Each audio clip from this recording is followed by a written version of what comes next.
Sveiki visi. Pradedu naują pokalbių ciklą su Seimo nare Dalia Asanavičiūte, skirtą būtent pasaulio lietuviam ir lietuviam, kurie nori išvykti gyventi į užsienį, arba pasaulio lietuviai, kurie nori grįžti atgal į Lietuvą. Kodėl būtent Dalia Asanavičiūtė? Todėl, kad Dalia Asanavičiūtė yra Seimo ir pasaulio lietuvių bendruomenės komisijos pirmininkė, kuri atstovauja pasaulio lietuvius. Tad tai yra mūsų apsauga, mūsų tiesioginė pagalba, kas liečia mus, pasaulyje gyvenančius lietuvius. Ir tai yra tiesioginė informacija apie žmogų, iš žmogaus, kuris būtent dirba darbą susijusi su pasaulio lietuviais. Šios dienos tema yra gan aktuali, nes jau rugpjūtis į pabaigą, artėja mokslo metai ir mes šiandieną pradėsime nuo temos, kuri vadinasi Lituanistinės savaitgalinės mokyklos ir mokyklos online. Šis video mūsų bus pirmas, tad atsiprašom už jaudulį. Tikiuosi, paskui mes įsivažiuosim, tad smagaus jums žiūrėjimo ir tikiuosi, kad informacijos iš mūsų pasisemsite. Sveika, Dalia. Labas, Sandra, sveiki visi, kurie klausot, kurie žiūrit. Ir tikrai, nors vasara jau į pabaigą, labai nenorim paleisti vasaros, Lietuvoje vasara be galo gera, šilta, žinau, kad Anglijoje šaltoka šiemet, pavogėm jūsų gerą orą, dėl to dar sunkiau laukti rugsėjo, bet vis dėlto neišvengiamai rugsėjas ateina. Na ir visi galvoja natūraliai apie mokyklas. Ir, mes esam lietuviai, ar ne, Sandra? Kur be gyventų žmonės, jeigu jie išvyko iš Lietuvos, mes lietuviai, jūs lietuviai, ir savo vaikus mokome lietuvių kalbos ir žinau pati, puikiai gyvenau užsienyje, kaip sudėtinga vaikus ypatingai išmokyti kalbos ir kad jie saugotų tą kalbą ir kad susikalbėtų su seneliais vasarą grįžę arba seneliai, kai atskrenda. Tai tam yra įsikūrusios lituanistinės šeštadieninės ar sekmadieninės mokyklos, tam yra kelios Lietuvos mokyklos, kurios moko vaikus nuotoliniu būdu. Tai pasirinkimas tikrai yra labai labai didelis ir aš manau, tai yra be galo svarbu. Aš truputį papasakosiu apie savo asmeninę istoriją. 2014 metais, tai jau bus dabar rugsėjo 14 dieną, 10 metų, kaip aš išvykau į Angliją. Ir kai aš vykau į Angliją, aš galvojau, kad aš vykstu tik tais pusmečiui maksimum metam laiko. Ir aš pasiėmiau savo dukrą, kuri tuo metu buvo pradinukė ir turėjo eiti jau į 4 klasę. Ir kai aš galvojau, kad mes išvažiuojam tik tais metam laiko, ką aš padariau? Aš susiradau Klaipėdoje, nes aš pati iš Klaipėdos. Berods tai Klaipėdos Vyturio progimnazinę mokyklą ir užregistravau nuotoliniam mokymui. Ir žinokit, jinai ėjo Anglijoje į mokyklą, bet tuo pačiu turėjo į savaitę 2 pamokas per Skype programėlę su pradinių klasių mokytoja, būtent apie lietuvių kalbą, literatūrą, istoriją, geografiją. Ir jinai laikė egzaminus, mes grįžom gegužės mėnesį berods 2015 metais išsilaikyti egzaminus, jinai buvo sėkmingai baigusi 4 klasę. Aišku, atsitiko gyvenimas ir mes negrįžom gyventi į Lietuvą, bet čia gal toksai tas ypatingai geras momentas, kada žmonės, tėvai išvažiuoja su vaikais, tarkim, pusmečiui, metam laiko, kad nenutrūktų tas mokymosi procesas. Ar yra dabar, tai buvo prieš 10 metų, o kokia dabar yra galimybė vaikam mokintis nuotoliu ir toliau tęsti mokslo metus, kad nebūtų tarpų? Tai čia, Sandra, yra 2 tipų mokyklos. Vienas, kaip tavo pavyzdys, rodo Lietuvoje esančios mokyklos, kur tu jungiasi nuotolius keliais kartus per savaitę, ir eini tą formaliją programą, ar ne? Tai tokios yra, tikrai galima susirasti Švietimo ir mokslo ir sporto ministerijos puslapyje, bet aš galiu įvardinti, tai Šiaulių Sandoros progimnazija, Vilniaus Ozo gimnazija, Šiaulių Simono Daukanto gimnazija, Akmenės rajono jaunimo suaugusių mokymo centras, Kauno, Kretingos jaunimo ir suaugusių mokymo centrai, Vilniaus lietuvių namai, taip pat ir Karalienės Mortos mokykla, Vilniaus privati gimnazija. Tai yra šios išvardintos mokyklos ar mokymo centrai, kur galima jungtis nuotoliu iš užsienio ir mokytis tos formaliosios dalies. Bet jeigu vaikas eina jau, sakysim, Jungtinėje Karalystėje gyvenantis į mokyklą, vietos mokyklą ar ne, kuri arčiau namų ir nesiruošia, sakysim, grįžti į Lietuvą ir ta formalusis mokymas nėra toks svarbus ir reikalingas, tai tuomet yra šeštadieninės mokyklos. Jungtinėje Karalystėje jų yra apie 50, visam pasaulyje 260 tokių mokyklų, tikrai labai plečiasi mokyklų skaičius. Ir tos mokyklos jos dirba savanoriškų privačių principų. Tai yra dažniausiai mamos įkuria tas mokyklas savo vaikams, kad lengviau būtų mokyti lietuvių kalbos. Na ir tuomet tai geras socializacijos įrankis, tai yra susirenka vaikai, šeimos, kuriasi bendruomenės ir saugoma kalba, švenčia visas valstybinės šventes ir kalėdas, ir kalėdų senelis ateina. Tikrai žiauriai faini dalykai ir vaikai ruošia spektaklius ir šoka ir dainuoja. Tikrai labai faini dalykai, bet tai yra mokama. Kadangi tai yra privačių principų, tai yra žmonės, kurie turi rasti patalpas, turi rasti draudimą sutvarkyti ar ne, ir galų gale mokytojas, kurios dirba, dažniausiai tik tai uždirba tiek, kad susimokėtų už travelką. Todėl mano pastangomis jau 2 metai iš eilės tokios mokyklos, kurios susitvarko dokumentus, užsiregistruoja Lietuvos švietimo ministerijoje, gauna kasmėnesinę tokią, kaip paramą piniginę. Tai yra pagal vaikų skaičių ateina pinigėlį iš Lietuvos biudžeto ir tikrai solidi, nes aš atsimenu, kadangi tikrai labai gerai pažįstu bendruomenės, pati diasporos dalis esu, tai Airijoje atsimenu vieną kartą su bičiuliais vasarą tokiu metu susirinkę ir jie turėjo mokyklą lituanistinį ir jie sėdėjo žmonės ir kalbėjo, ar atsidarysim ar ne, nes tiesiog nežinom, iš kur gauti pinigų nuomai. Na, tai todėl to buvo tokia paspirtis, kad sutvarkius įstatyminę bazę, paskyrus biudžete pinigų, tos mokyklos jau porą metų gauna tokią, solidžią paramą ir tikrai, kaip man sako dabar, nebereikia sėdėti ir galvoti, ar atsidarysime ar ne. Tai aš tuo tikrai labai džiaugiuosi, bet skatinu naudotis, nes dėka šitos paramos Lietuvos ir mokesčius yra mokyklos pamažinusios ir gali gauti geresnių priemonių ir Lietuva jau paruošusi programas, pagal kurias mokytis. Tikrai mokytojams nėra to sunkaus darbo, kai reikėdavo naktimis ieškoti, tai kokios programos, tai ką turėtume mokyti, iš kur gauti vadovėlį, iš kur gauti knygų. Tikrai Lietuvos švietimo ministerija tuo aprūpina ir galvos skausmo žymiai mažiau. Ir dar įdomus dalykas, kad šiemet rugpjūčio 10 jau yra paskelbta ir šventėm lituanistinės mokyklos dieną. Tai yra atmintinų dienų sąraše įtraukta, mes Seime irgi paskelbėm lituanistinės mokyklos dieną rugpjūčio 10 ir švenčiam. Tuo pagerdami iš tikrųjų tas mokytojas, kurios savanorės, iš principo yra savanorės. Tai šiuo metu jau, kaip aš supratau, yra skiriamas ir rėmimas iš Lietuvos tam, kad tos mokyklos gyvuotų ir kad nebūtų, kad atsidarė ir po kelių mėnesių vėl užsidaro ir vėl vaikas nebeturi kur eiti. Čia daugiau tokios paramos yra skiriama, kad išsilaikytų jos daugiau, bet jos vis tiek yra mokamos, tėveliai vis tiek dar turi papildomai ir investuoti pinigėlį į vaiko, kaip į būrelį, taip? Taip, absoliučiai. Mokykla nustato savo mokestį ir tikslas tikrai Lietuvos paramos, kad tas mokestis būtų minimalus, nes į sieną viskas kainuoja ir galų gale mokytojas norisi jas ir įvertinti už tai, kad jo šeštadienius atiduoda ir atiduoda tikrai ne už dyką savo sąskaitą, bet kad galėtų būti įvertintos ir gautų kažkokią piniginę paskatą.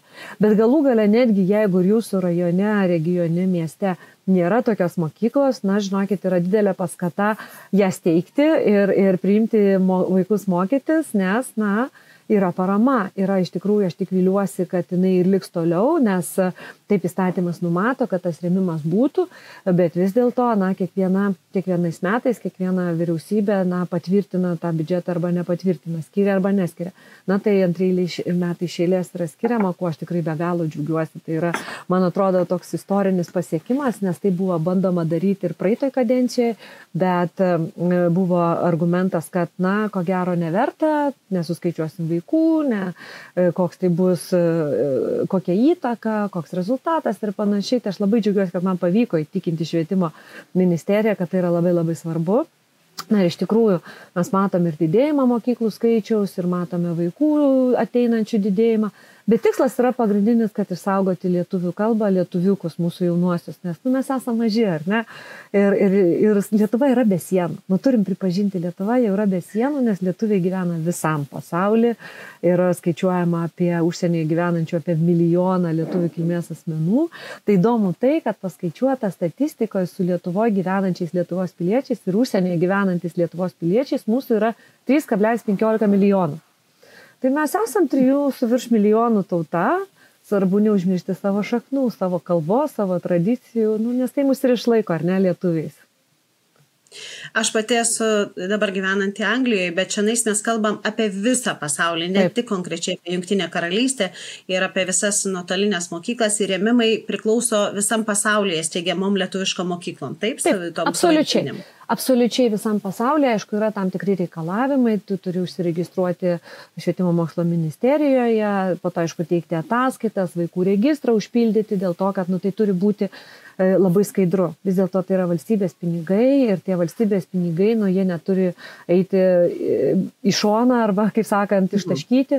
Tai tikrai turi būti ataskaitos, bet visą tai galima sužinoti, tikrai, jeigu kas tokių norų turite, rašykite, nukreipsiu švietimo ministeriją, labai malonios moterys dirba, tikrai paaiškins, kaip ką daryti. Ir tą tikrai nesudėtinga, kad tik tai būtų kuo daugiau mokyklų, kad tik tai kuo daugiau vaikų pasiektų, nes būna kai kurių, netgi ir Jungtinėje karalystėje, Anglijoje, ar ne, yra tų 50 lituanistinių mokyklų ir vėlgi, tai ne per kiekvieną namą, ar ne kiekvienam mieste.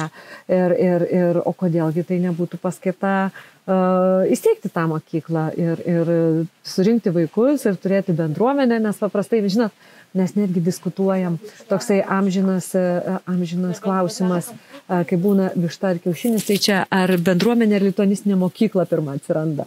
Tai kaip gimsta, ar reikia bendruomenės, kad atsirastų lituanistinė mokykla, ar lituanistinės mokyklos, kad atsirastų bendruomenė.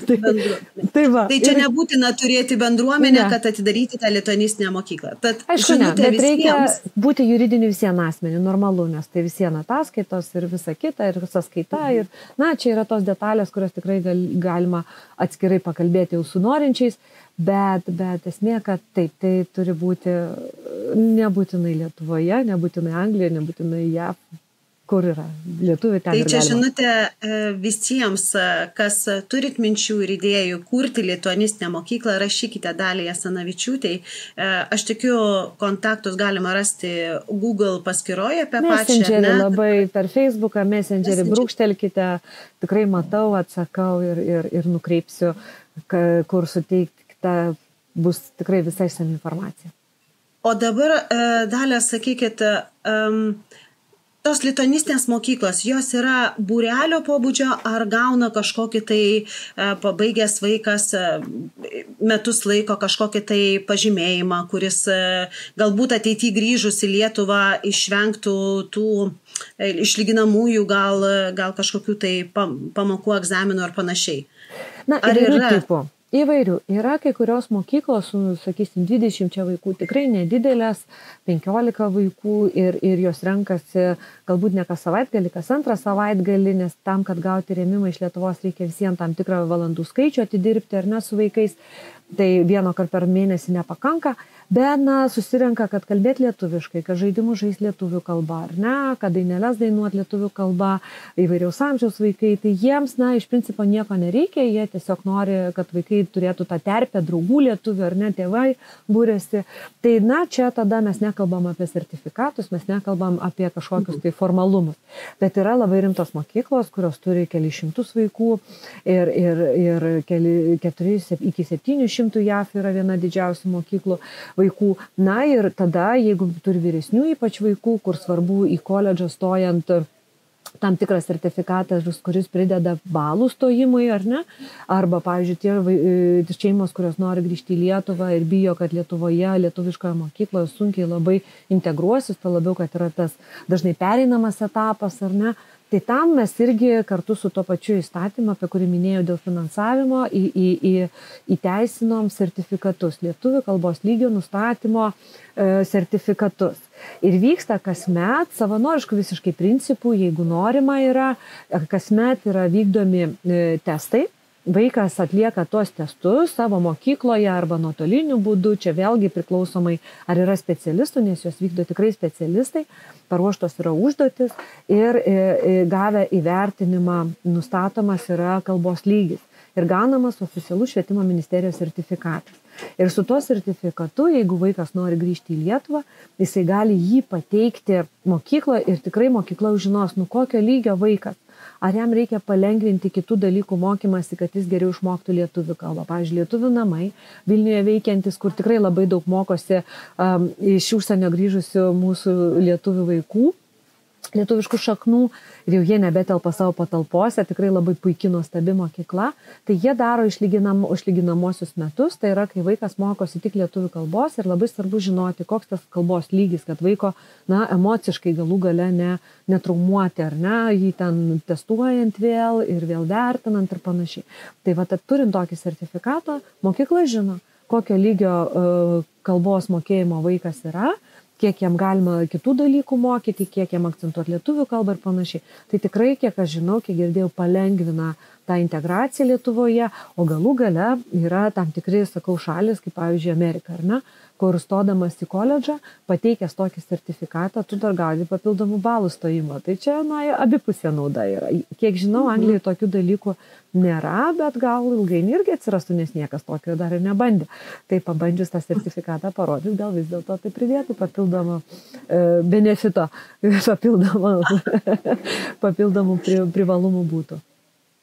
Tai dabar šiek tiek reziumuojant, tarkime, yra viena dalis tėvų, kurie galvoja, kaip ir aš galvojau, kad išvyksiu tik tai pusmečiui į kitą šalį, nežinau, Ispaniją, Norvegiją, Italiją, bele kur, išvyksiu pusmečiui į kitą šalį arba metam laiko su visa šeima ir greičiausiai grįšim atgal, padirbėsim, padarysim projektą. Taip. Tai tada tokiam vaikui yra naudingiau registruotis į nuotolinės mokyklas, tokias kaip Ozo gimnazija. Taip toliau ir taip toliau, taip, ne? Kad galėtų nuotolinį mokymą. Taip. Ir aš galvoju, netgi Sandra, vis vienas šitas video, kai išeis, ar ne, kai bus žmonės pamatys, gal galima bus paraštėse pastabose, aš atsiųsčiau tikrai nuorodas, kur galima rasti ir tas mokyklas, kurios vykdo nuotolinį mokymą, ir kartu lituanistinių mokyklų sąrašą. Taip pat galima bus įdėti ir tikrai jūs, kurie žiūrite ir matote ir klausote, galite pasižiūrėti, rasti savo aplinkoje, jeigu jūs gyvenate Londone, ar Peterbore, ar Kingslyne, ar dar kažkur, tai ar netgi Škotijoje, ar Šiaurės Airijoje, yra tokios mokyklos ir galima jas susirasti. Tai tos sąrašus paspauskit, nuorodas ir rasit. Būtinai kelsiu.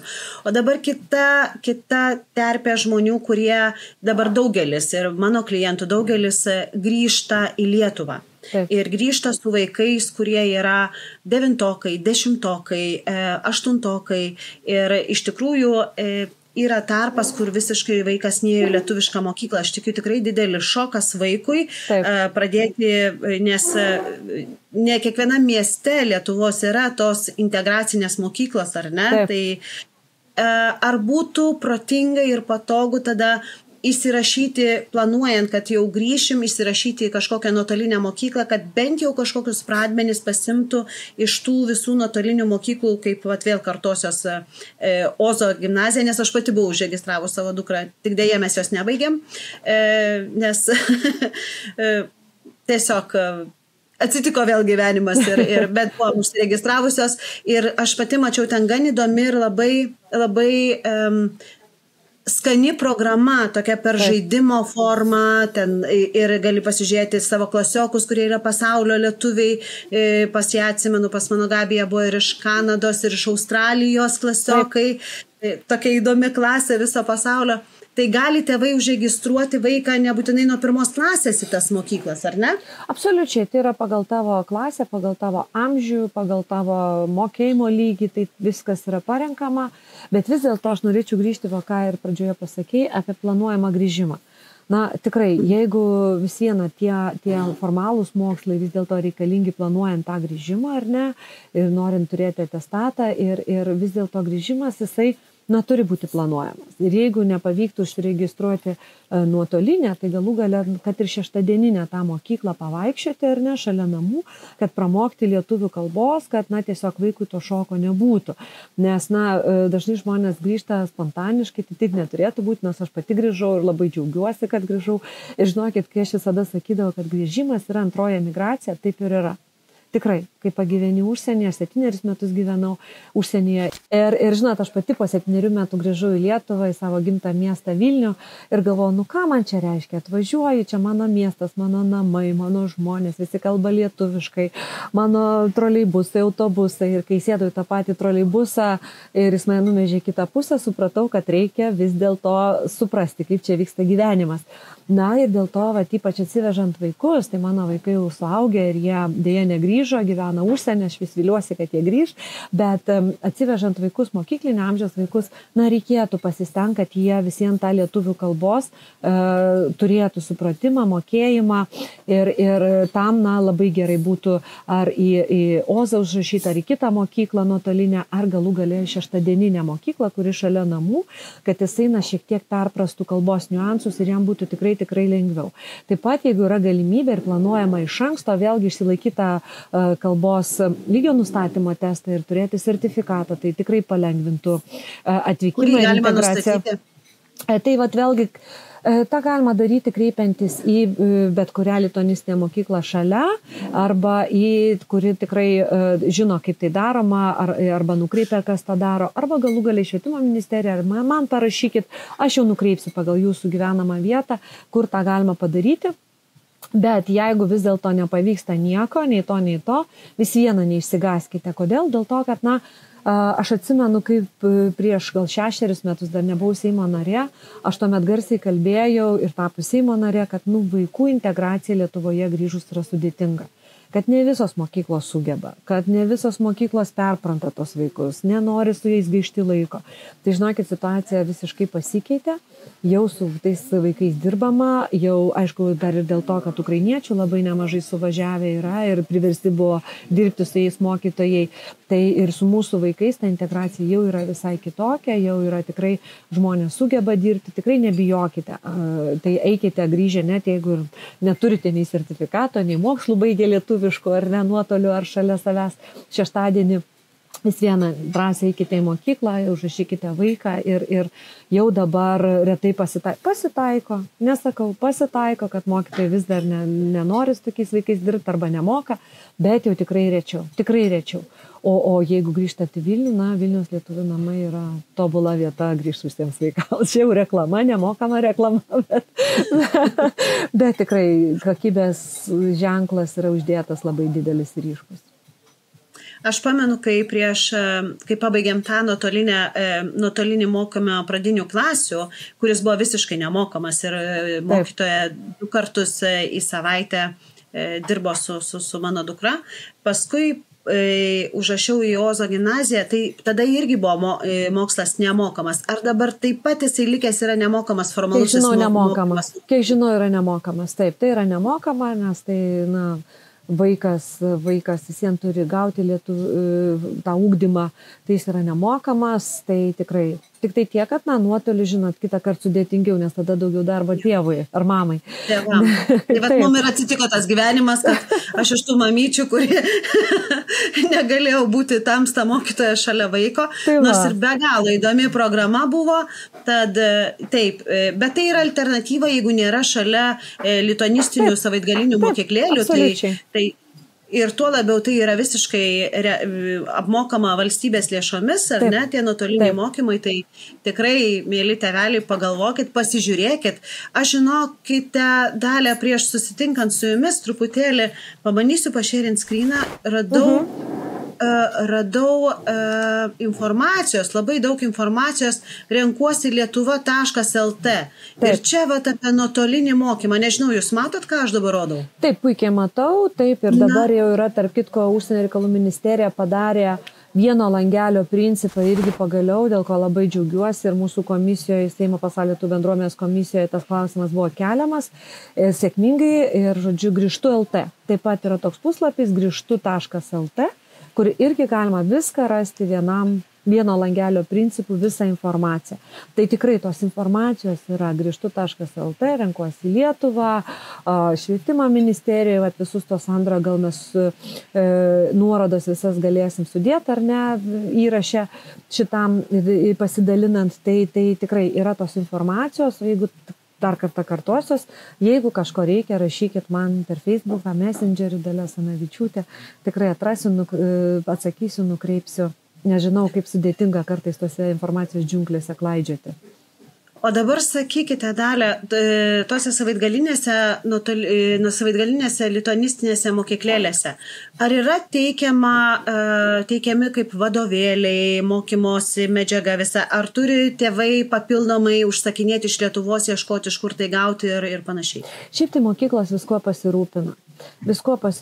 Labai dažnai spausdina medžiagą, duoda vaikams, labai dažnai yra daug kas online ar ne, internete sudėta ir galima tam tikrose, jos taip pat gauna licencijas iš Lietuvos, tarp kitko irgi nemokamai gauna licencijas prisijungti prie mokymosi programų ir taip toliau, to integruotų programų specialiai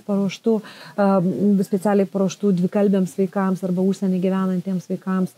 Tai dėl to tikrai visos medžiagos yra mokyklai prieinamos, visą tai gali gauti, švietimo ministerija gali ir atsiųsti knygų, ten tokių kaip vadovėlių, tai nėra paruošta, bet yra mokytojams paruošta tokia programinė vadovėlių knygelė, taip kad tikrai tos informacijos yra, tėvam nereikia rūpintis, bet vėlgi mesgi žinom tėvus ar ne, jiems visada rūpi vaikai, tai visada nori kažką ir įsigyti, ir turėti, ir kokybiško, ir kad tik tas vaikas gautų tikrai gerą mokymą.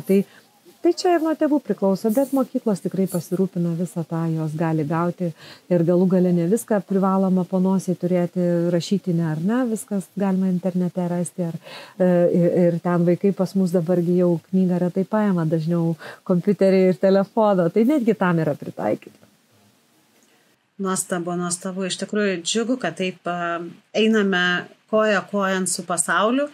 Ir kągi, aš tai norėčiau paraginti visus tėvus pasidomėti lituanistiniu mokymu, pasidomėti šalia esančiam savaitgaliniam mokyklėlėm, pasižiūrėti į nuotolinį mokymą, kad išlaikykime tą lietuvių kalbą. Kaip ir pradžioje Dalia minėjote, kad yra seneliai Lietuvoje. Pavyzdžiui, man asmeniškai yra labai džiugu, kad mano dukra, dabar jai yra 20 metų, jinai kalba lietuviškai, rašo lietuviškai, skaito lietuviškai, nors mokinosi vėliau tik tai angliškai mokykloje ir bendravimas lietuvių kalba buvo tik tai namuose, bet dabar sėkmingai studijuoja universitete, bet jinai puikiausiai pažįsta lietuvių kalbą. Tad ką išmoksti ant pečių nenešiosi, ar ne? Man taip sakydavo mokyklai. Būtent. Ir savo kalbos tikrai turėsi tik privalumą. Aš atsimenu irgi, kai pasigiri kartais užsienį, aš moku mano lietuvių gimtoją, aš moku anglų, aš moku rusų, suprantu lenkiškai, suprantu ukrainietiškai. oi, sako, kiek daug kalbų jūs mokat. Taigi ką, kodėl iš savo vaikų atimti dar vieną kalbą, kurią taip lengva išmokyti, nes namuose kalbama lietuviškai. O tam yra ir visas priemonės, kad ir mokyklos, ar ne, kas Sandrai pati minėjai, viskas šalia yra, viskas paduota. Ir tikrai iš Lietuvos labai labai daug paramos tokiom visom priemonėm yra skiriama, tai kodėl nepasinaudojus ir neišmokys vaikus lietuviškai. Ačiū Jums labai, kad Jūs stengiatės dėl mūsų lietuvių gyvenančių užsienyje, kad stengiatės dėl mūsų vaikų.